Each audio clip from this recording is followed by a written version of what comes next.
Hi, everyone. Thanks for joining us live. Give it another 30 seconds or so for people to join us, but thank you for being here early, even on time. Love that. So today is a very special day, as many of you know, Star Wars Day. So may the 4th be with you. We've got some serious representation happening here. Love it. I'm not a huge, like a big time Star Wars fan myself. My main thing as a surface level fan is that I like to fit saying it's a trap into like any circumstance where it even remotely fits. I'm not getting the voice exactly, but it's a work in progress for me. So I'm looking forward to hearing some Star Wars references during this conversation. If you can fit them in, I fully support it. Awesome. Thanks for joining us. Perfect. All right, let's jump in. Hello, everyone. Welcome to this week's episode of Cybersecurity Stand Up. My name is Bronwyn Hudson. I'm your host, and I'm also the social media manager at Upticks. And today I'm joined by my coworkers, Crystal Ponish, Jack Roerig, and special guest Danny Howawini. And we also are joined by Richard Steenan, and we have Tasha Holloway as well in the wings. She's having some technical difficulties at the moment, but we're hoping she can join in just a minute. So I think everyone knows that RSA is a very deeply exhausting time, but it's also incredibly fun. So this week we're rehashing it. We're talking about some key takeaways. We're talking about how we're feeling afterwards, and we're talking about what's going to be affecting the industry in the next couple years and kind of what we learned from this conference. Happened last week in San Francisco, and I want to start us off in this conversation by going around, doing a little lightning round of introductions here, and also talking about what you did to recover from RSA, because that is a serious concern. So I'm going to start us off with Crystal. Can you give us a little intro? Hi, everyone. My name is Crystal Ponish. I am a product marketing manager for cloud security at Upticks. I found RSA to be so remarkably exhausting. And then, I came home to tons of family and home responsibilities. So I actually am really proud of myself because I took that Friday off, which was because I flew in at like 1 a.m. And then I took on Monday, I just kind of canceled any non-critical meetings and I just slept. I mean, I was like a zombie for, I guess it was 3 or 4 days straight. I think all of that interacting really drains me. Yeah, I'm the same. Yeah, Jack, what about you? Well, I got the RSA cold. And when I got back from RSA, one of my founders who flew in from Canada wanted to go wine tasting all day in Napa. And so I said, there's no way I'm going to be able to do that. But he ended up coming over that night, and we drank a few bottles of wine, and then I was even more of a zombie. So I'm still recovering. Today, I was telling the team I was getting breakfast, and I was so tired. For some reason, I grabbed a glow stick as part of my breakfast. I don't know. I think I needed a little bit more RSA recovery. Is there a spot for recovery at RSA? Fair enough. Wonderful. Richard, how was the conference for you? And can you give us a couple lines of intro? Yeah, sure. Hi, everybody. Richard Steenan. I'm a industry analyst, and I really prepared for this show, right? I was accumulating data on all the vendors that were there. And like everybody else here, totally exhausted afterwards. I think yesterday was the first day I didn't need a nap. So I slept through the whole weekend, didn't accomplish anything. I had all these plans. So now I've got a backlog. Yeah, I think that's where we're all at for sure. Yeah. Danny, can we hear from you? Ooh. Excuse me. Sorry about well that. done. Hey, friends. I had a blast at RSA. I'm Danny Howawini. It was a really fun, really long week, but I think people kind of juiced me up a little bit. So didn't feel it at all until the weekend. The weekend, we had family plans, so drove up to kind of the middle of nowhere, just house on a hill, which was very nice. But with family, but at the same time, still trying to find places to relax, like playing a game of Farkle or like swimming in a pool or something like that. So yeah, I found my way. I found my spots, Nice. Good job. Yeah. I think my main recovery tactic was hydrating. We were chatting a little bit, and I think that just chugging a bunch of water for 4 days in a row. Yeah, exactly. Yeah, drink up. Yeah, so rehydrate, get some good rest. Those are our tips. Chicken stock, right? Ooh, Whenever a you're little really sodium too. Yeah. Nice. Good job, everybody. Everybody's taking their drinks now. I love it. Cheers, everybody. I got a great Bloody Mary recipe with chicken stock for when you're sick. There you go. And I really did. So Bronwyn had one of these, this 1 gallon ones or 1.5 gallon, and it said emotional support water bottle. So to prep for RSA, I actually ordered this ahead of time, and I traveled with it, and I just used it constantly because I did not. So yeah, that's hydration. It's one of the Good biggest job. things.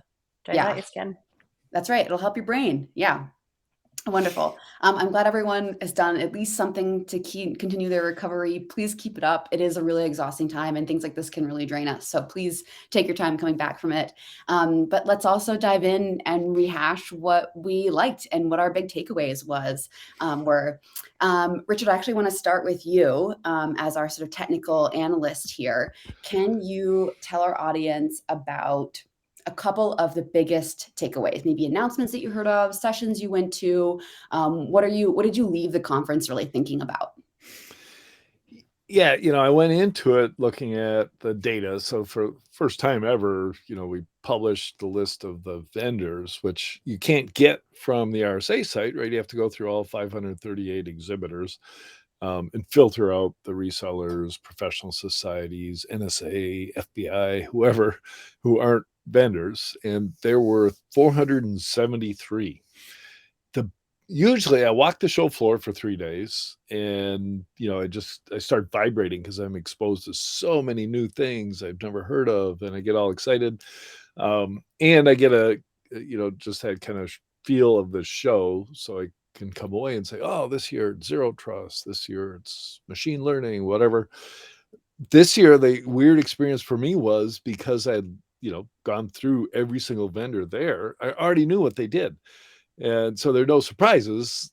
And the value was in meeting the people from these vendors that I hadn't talked to in the past. And of course, meeting so many people that I have talked to over the last 3 years, but on Zoom calls. So it was, I came away thinking, hey, the industry is alive and well. Of course, everybody knows me, knows I'm an advocate for the industry. I don't think the industry is suffering through anything right now, despite the layoffs at some of the bigger companies. And just super positive for the industry, even in the rest of this year, when the rest of the world is saying the end of the world is nigh.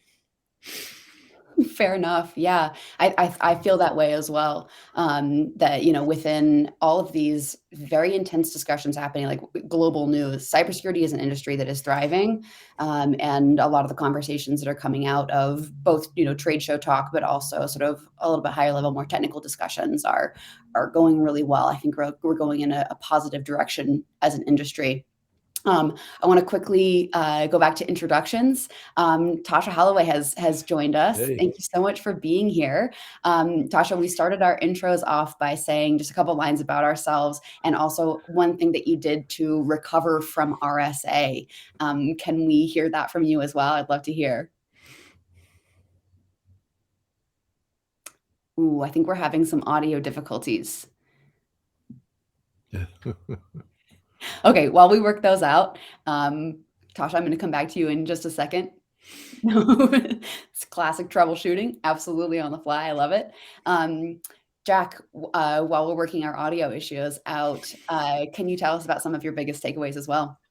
I am so happy to hear what you said, Richard, because Bronwyn and I were talking. Was that yesterday? And I'm like, I think I said the same exact thing, didn't I? Except I didn't go and research every vendor, but I saw a couple of new announcements, but I'm like, this is my reunion. This is my post-COVID reunion with all my buddies. And I loved it. So while it may have been draining and walking around talking, it took me from our booth. Our booth was how far from the escalator? Do y'all remember? 100 yards? Not too far, right? 100 yards, easy. Yeah. For the story. It took me an hour once to walk from the booth to the escalator because I ran into so many awesome people. Yep. I think there was much more of a sense of community this time around at RSA. There was like a lot less, people like lowball, getting mean to each other, vendors. It was cool. I don't know, but I don't know about major announcements. There's a whole lot of companies that are, trying to compete in the uptick space. I mean, we're obviously the dominant ones, so I don't know how well that's going to work for them, but I didn't see a huge major announcements. Crystal, I would love to hear your hot take on this as well. Like, did you feel like a lot of the conversations you had were, repetitive, exciting, new? Where did you end up talking? I mean, a big part of RSA is working for the vendors booth time, right? So I spent a lot of time just talking with people who are obviously within our market. So it's a little bit of a bubble. There was a huge element for me was seeing a lot of former coworkers and just people I have seen on LinkedIn but hadn't actually met yet. Just connecting with people in person was amazing. This was only my second RSA. So I'm just kind of happy to be there, grateful for the experience. There was a whole lot of, I feel the same thing as Richard, where it's just buzzing all over. And something I always observe when I go to RSA as a marketer is how much your messaging really, really has to stand out in order for anyone to remember or understand what you do at RSA, because it just sounds like everyone is saying the exact same thing. Yeah. So maybe that's my hot take. Yeah, I have to agree with you. There's a lot of repetition, and I do think I'll just give the optics plug right here because I get to. I had so much fun at our booth. I really did, and I feel like a lot of people who came by, I had organic, wonderful, authentic connections with, because not only do I obviously sort of believe in what we're doing, we did something unique with our booth this year, which was, instead of giving away sort of optics branded items that, I left like 2 thermoses in my hotel room because I just couldn't take them back with me, that are from other companies that are, I'm sure, great companies. But at the optics booth, we had a nerd wall full of merch from a local small business, San Francisco based Mission Comics and Art. And it was so fun to bring people in with something that actually is tangential, I would say, to cybersecurity, in terms of the overlapping Venn diagrams of nerddom and cybersecurity people. And so to have items available that, they sparked some other conversations, was a chance to connect over something that wasn't a branded piece of merch. And I really enjoyed that. And Danny, you were up on stage for what felt like the entire conference. How was it for you? How was being up there? Did you have some good conversations too? Yeah, absolutely. I think, to everybody's point, the people aspect is really something that's incredible, and for me, just filled me with sort of a natural adrenaline.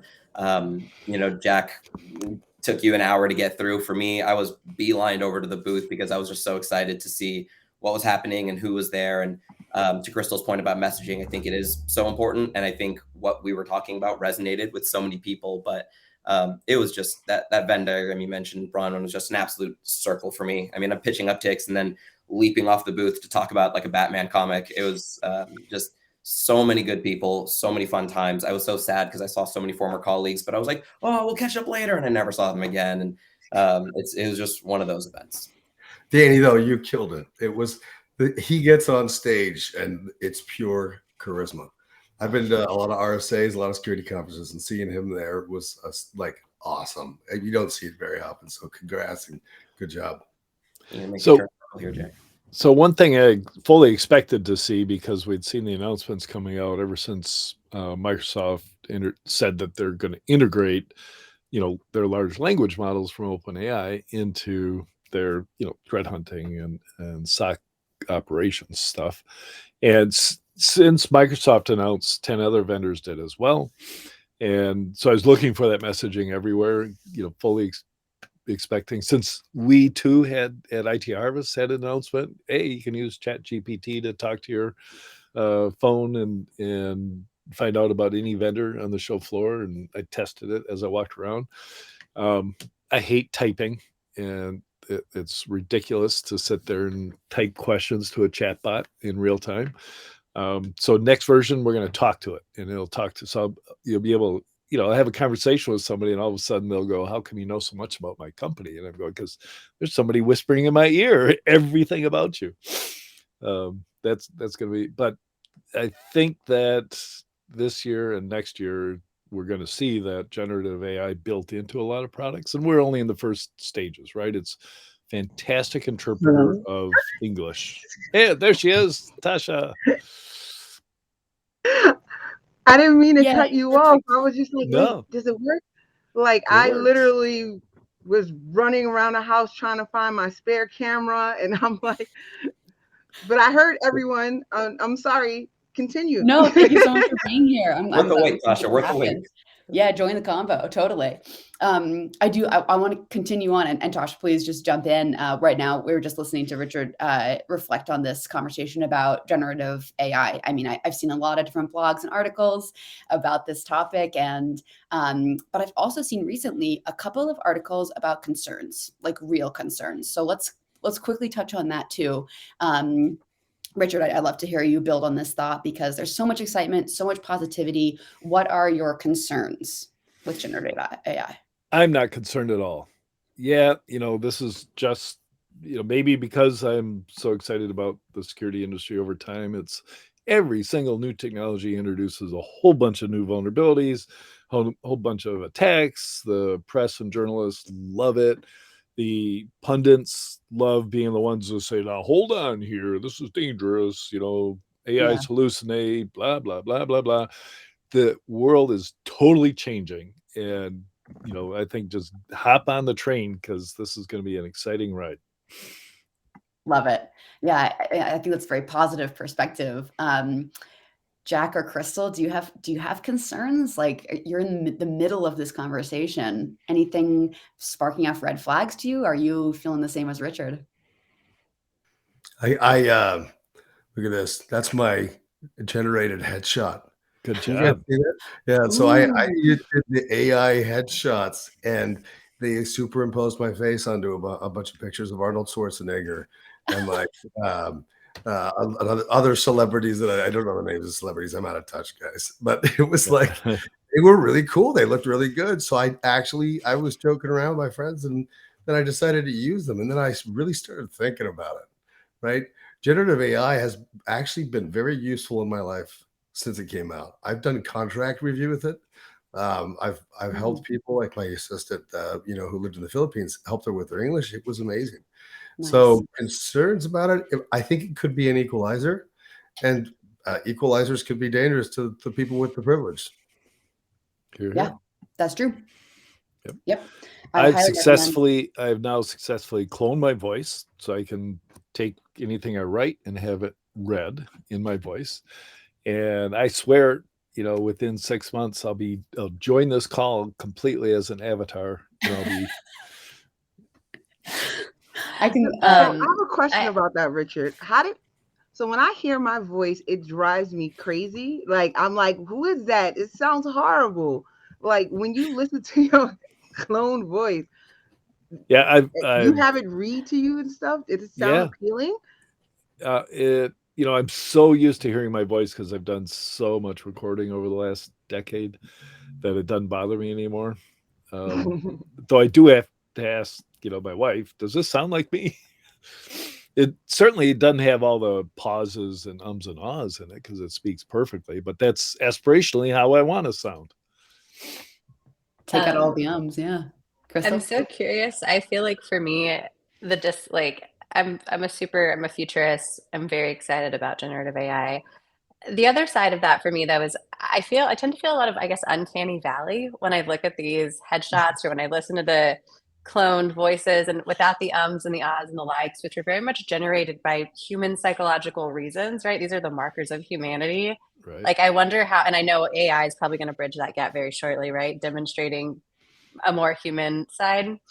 So I will say when I think about the technology, I tend to think a little bit more about the people side and how we still achieve a level of authenticity. You watch all the AI generated videos that are coming out and they're beautiful and spectacular. And you go, oh my gosh, as long as you don't look at the character's hands, you can tell, you can't tell, but there's no story in any video.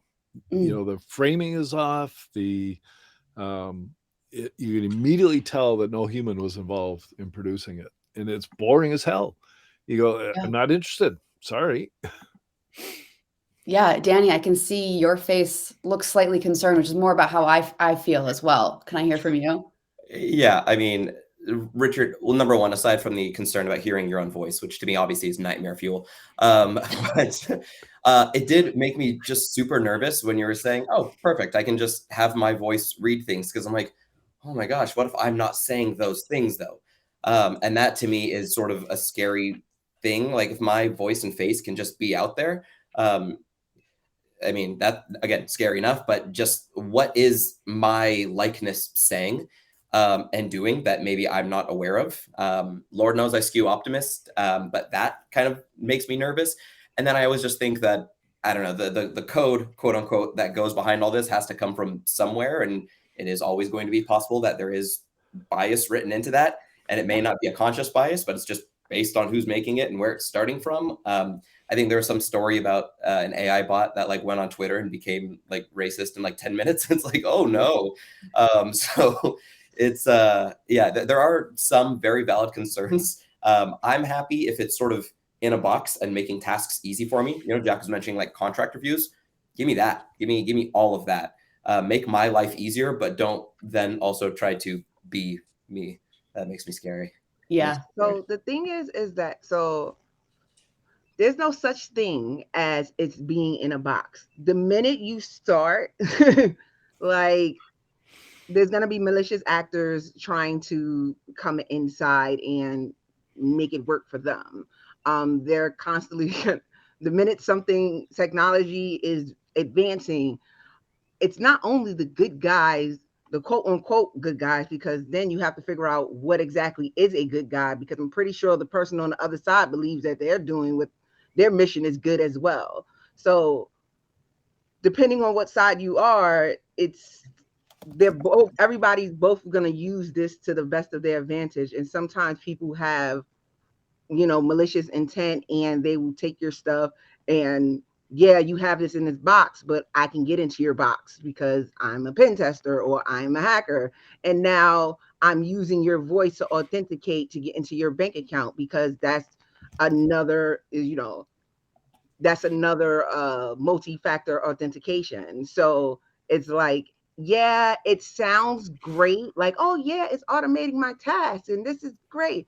But we don't live in a fairy tale world to where technology sticks on one side of the fence. Technology belongs to everyone, regardless of intent. So it's like, it's a scary thing. Tasha, that is such a great point, and I really want to add on to that, because I think I'm going to get a little real and personal here, but as a woman, we experience things like stalking at a remarkably high rate, and domestic violence. So something I think about a lot is how we will prevent that, because tech at the nexus of how it impacts women, like who are very vulnerable to violence and attackers, or people with maybe more intent. Like, how do we protect people? Because I'm very much of the belief that it's a tool. It's in our whatever the technology is going to do what we need it to do, or what we make it do. It's going to reflect the people, and so, or people's intent. So that's like my very real concern. I try to like stay focused on the positive, and what's the like human psychological side of that. But I think there could be a dark reality if we don't consider how bad actors would use it. So you should not just stick to the positive side, because you're setting yourself up for failure. Like it's really with open source OSINT tools, and it's really easy. Like, it's not hard for you to have your stuff hacked, for me to get information. Like, I'm not a great pen tester. I still consider myself a script kiddie. And it's not hard for me to access these tools. And then a lot of the times people are not practicing good security habits to begin with.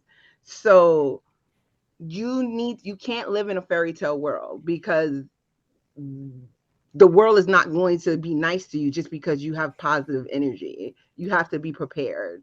I don't mean to be like the cynical person. It's just being in this field, and then also me understanding I can't even say I understand everything that's happening, because there's a lot of things that's beyond my knowledge. Yeah. But for the things that I do understand, you're setting yourself for failure just being positive, because no one else is being positive. only thing that's positive is like, they're going to be happy when they steal your money out of your account or like. Yeah. You So, touched on OSINT, right, Tasha? yeah.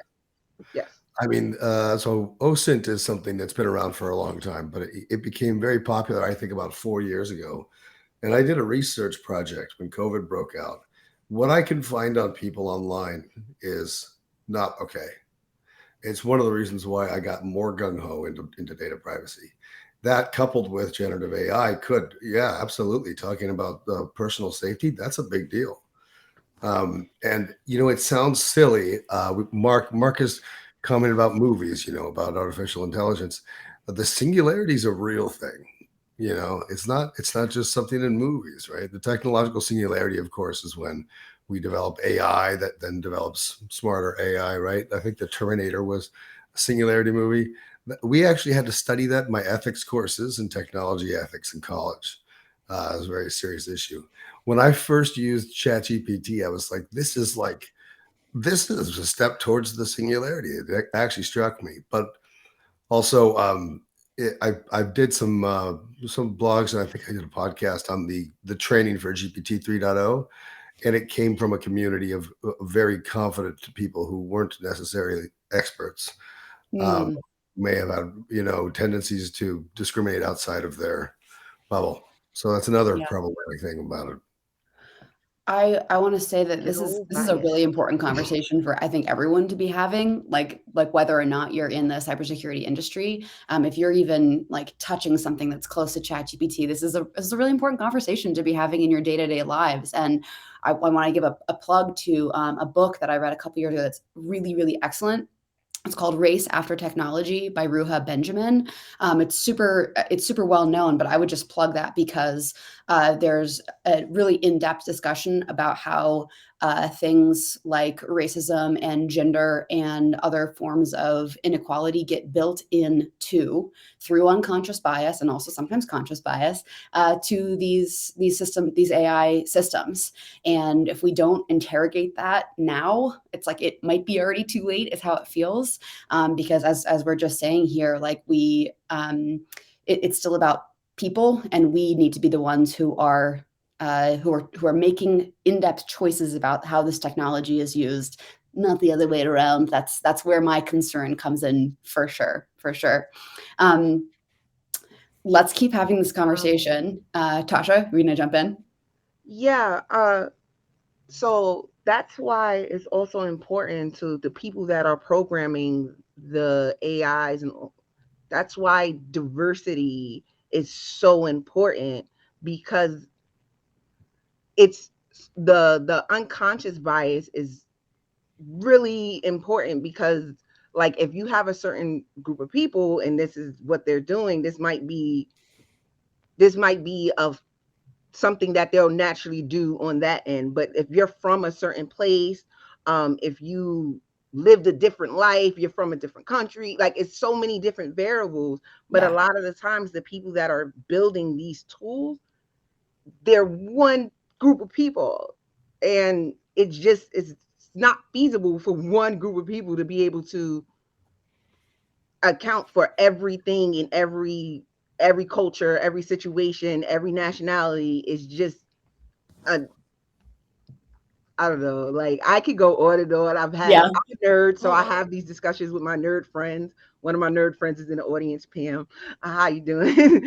But we have these conversations. I used to host discussions, and it would be literally 100 to 150 people within these discussions, and we would talk about just what's happening. And you have a lot of, like, we're moving into a space where it's always security versus convenience.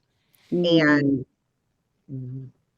convenience paired with AI, paired with voice detection and mimicking, is just a recipe. Paired with machine learning, it's just a recipe for disaster. And it's just it's insane. One of the commenters from LinkedIn points out that Hidden Layer won the Innovation Sandbox, and they are specifically an AI data protection solution. And I've been tracking those and separate them out from the vendors that for the last 5 years have said they use AI, and they don't. All I do is look at all their employees on LinkedIn, and there's not a single data scientist or topologist. They aren't developing their own AI. They don't have enough data. Microsoft and Google could develop an AI for security, but there are a handful of AI protection, AI data protection solutions out there. So I think that's pretty cool that they were recognized at the Innovation Sandbox. Yeah, that's awesome. It's really heartening to hear. Yep. Go ahead, Crystal. No, Tasha, I think your point was brilliant about security versus convenience. And I did just want to add on to that point that I think it was Google's latest cybersecurity action report or action committee's report, one of their top recommendations to keep your organization safe was to hire for diversity, equity, and inclusion. And not because it's a choice or for any other reason other than, look, this is a security imperative, because just to Tasha's point, like, you're not thinking about all the access points, all of the ways. Like when I worked for Aqua, we understood how developers in Western countries use tech tools. So we knew how to block behavior that was specific to that kind of malicious behavior. But then I learned that Chinese developers use things we consider malicious behavior on the day-to-day. So just all that to say, you need diversity to truly understand the threats you're facing, I think. Yeah. I've just seen a comment come in from Pam. Thank you so much. We have to have the same appetite for ethics that we have for progress. And that's really well said. Thanks for chiming in, everyone who's in our comments as well. We really appreciate it. Really, this is clearly, Trinise is an indicator that we should absolutely have another episode about bias in tech. Somebody said that in the comments as well. This is a really important conversation. I want to bring us back a little bit to RSA because we are sort of also recapping like what happened and what we liked and how it all went. And we're getting close to our time here. But I do want to ask you all, this was my first RSA that had just gone, and I learned a ton. I learned a lot about tech. I learned a lot about evolving conversations like this one we've had here. And I also learned about what shoes I should wear, crucial information like that.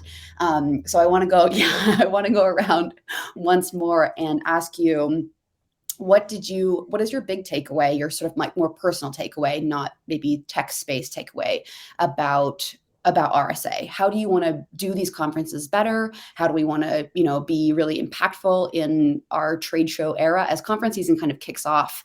What are you thinking about? What are you aiming for? What are you going to be changing? And I might go around again. I know I'm kind of springing this on everybody, but Crystal, can we start off with you? Like, what are you focusing on? I think what I always try to focus on is just packing in all of the connection I can. Like on a personal level, I think like it's the one time of year, I kind of say this might be really cheesy, but I think it's like the town square of cybersecurity, right? Like it's the one big event where everyone's at, one of them that's pretty huge. And so I feel like you just should go all in while you're there. And I just want to focus on getting as much return as I can. And like out of those 5 days that I'm spending away from my family, like it's really rough. I'm spending away from my day-to-day work that I know I'm going to be kind of stuck on. So making sure I'm getting maximum value out of being there. And I find the most value out of just the connections, the conversations, all the people you meet. This was just my second year at RSA, and so many relationships have carried over just from the last one. That's my personal takeaway. Jack, that reminds me of what you were saying about it taking an hour to get from the booth to the staircase too.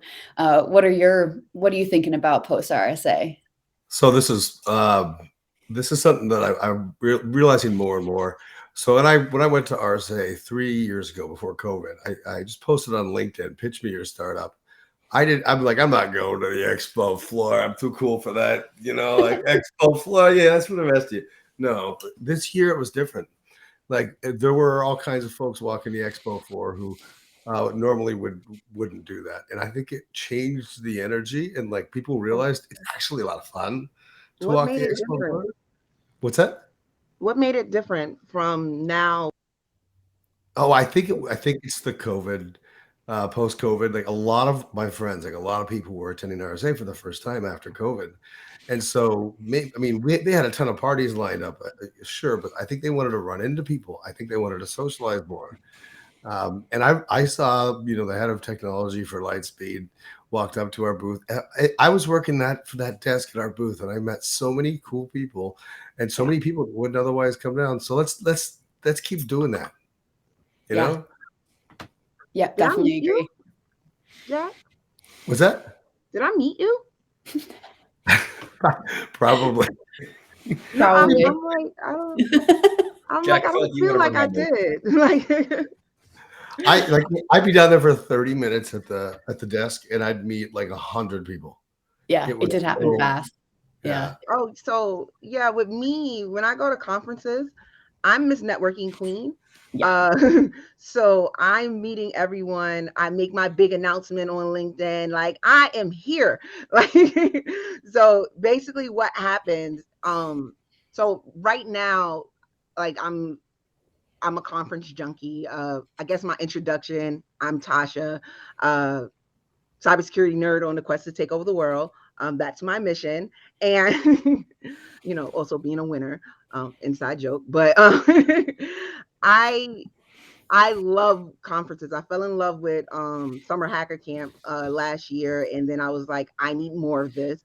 And then this year, I put together like my mission this year is to do at least one security conference or event a month, and Wow. it took a way further than what it was supposed to be. Like way. I'm freaking everywhere. So, but the cool thing about conferences is that they become like little mini family reunions. Yeah. So, in the side, you get to meet old friends, or you get to meet your cyber friends, and you're like your bestie from wherever they are. Or when you make your big announcement that you're there, you get people that are not there and go, you need to meet XYZ. Yeah. And then you just meet the people, also the people that you just randomly bump into. And it's just an amazing event, and you're tired, and there's all these parties, all these events. And like my thing is like talks are great. I want to meet as many other cybersecurity nerds as I can, nerd out and connect as many as I can, because like this is not an everyday thing. This is not real. This is not even real life. So yeah, that's my take on like when I enter into a space. Like if you see my pictures in one day, that same outfit, you see me with maybe like 10 different groups of people taking selfies, because it's like I am everywhere. But yeah. Yeah. And I'm surprised I didn't meet you, Jack.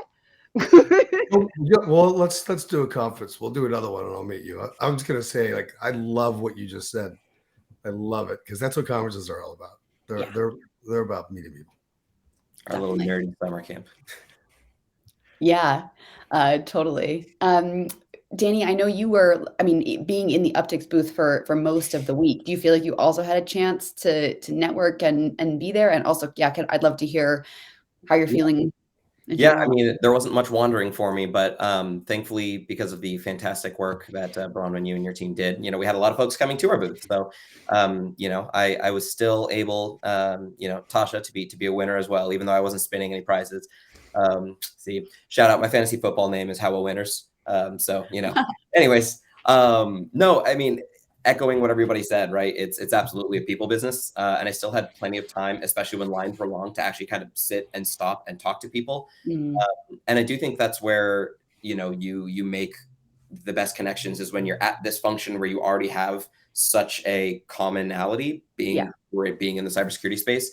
I think some people might see my title and, sales. And it's like, that's kind of a dirty word to some people, especially at a conference. But it's like, for now I can just be the guy offering you donuts, you know what I mean? Like, and we can just talk like people.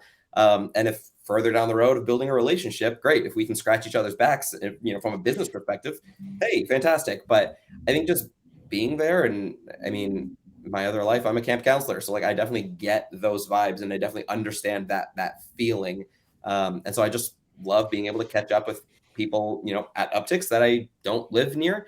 And then meeting new people, like, Tasha and I had a full-on photo shoot with her selfie stick, and great. Now I have a Excuse me, sir. Tripod. What did I say? selfie stick. Oh, I'm sorry. I Tripod. didn't mean to disrespect you, Tasha. No. The You professional disrespected the yeah. tripod, not me. I would never ever disrespect the tripod like that. Sorry. Oh, how many t-shirts did you guys like? Let's talk about the swag. What did y'all bring home? I didn't go too deep. I mean, yeah, these guys are repping the real, I would say, the stars of the show. I had These so many silky people just jackets. come up to me on the street and be like, "Hey, where'd you get those jackets?" And I'm like, "Oh, random person on the street in San Francisco. Actually, it's over at the conference." Like, yeah, I'm thrilled to have this baby. Sorry, Bronwyn, I stepped on you there. No, I not want at a all. jacket.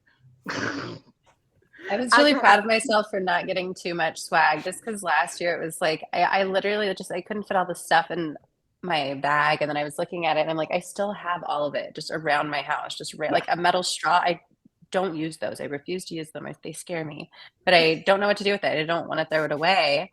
Yeah. So- Yeah, I can't think I'm the relate to same. such Yeah, we things. just had a post up on our LinkedIn. I think I put it up yesterday about a couple of the folks who won really big prizes from our nerd wall, and that's kind of stuff that, I mean, personally, if I had seen that at a booth, I would have been all over that. Like, yes, I want a one of a kind item. I will ship that anywhere. You know, there's definitely, that's where I think the one of a kind items is really what I'd be after for with swag and stuff.